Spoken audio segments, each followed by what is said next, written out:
It's time again to do a little bit of math. Let's talk about the mitotic index. The mitotic index are the number of cells in a tissue which undergo mitosis, which divided by the total number of cells. Essentially, the mitotic index is a value, or you can compare it to a percentage of cells in a tissue that divide. Why is this important? I give you two possible explanations and you tell me which one's the correct one. Explanation number one is that IB invented the mitotic index so that you have a little bit more to study and there are more exam questions this way. Or the second possibility, of course, would be that doctors use the mitotic index to determine whether a tissue is a tumor. It forms tumors. Because in a tumor, many cells divide. So which one of these two would be the correct one? Well, over here we have not an animal tissue, but a plant tissue. In this case, these are the roots of an onion, and you see different nuclei over here, different cells. So that over here, this one over here is a cell, and there's a nucleus. And you see many dividing cells. This one over here is in prophase. This one is in prophase, a lot of prophase cells here. This one is in telophase. See the new cell plate being formed here? So that's the telophase. This one over here, that is anaphase. Here you also have something between telo and anaphase. I would say probably telophase. Anything else? This is again prophase over here. You get the idea, I hope. I don't see any metaphase. I don't see any metaphase cells over here. This one could be also a late telophase one. You still see some chromosomes in here.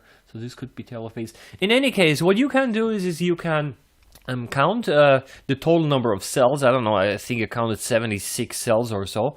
And you also count the number of cells that undergo this one is all prophase. Yeah, that undergo cell division. And then you have a value. So you had to have 1, 2, 3, 4, 5, 6, 7, 8, 9 cells. So the mitotic index is 9 cells divided by, I don't know, how many did you count? 76.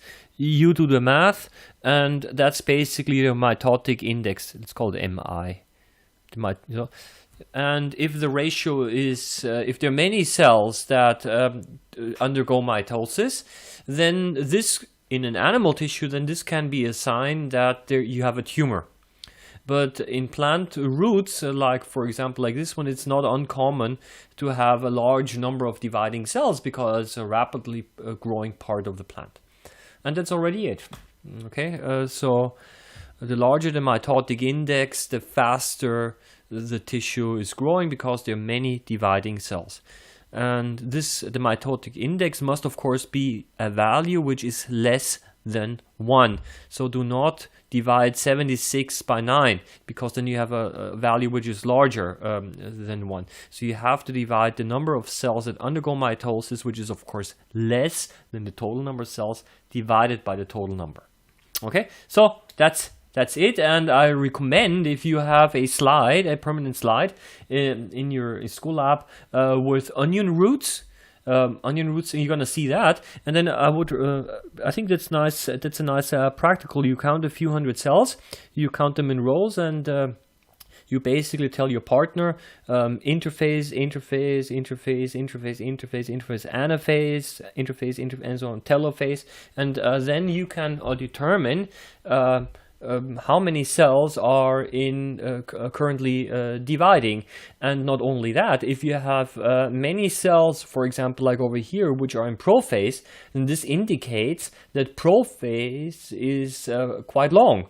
And you have, of course, many cells over here in interphase, and interphase is the longest phase in the life cycle of a cell.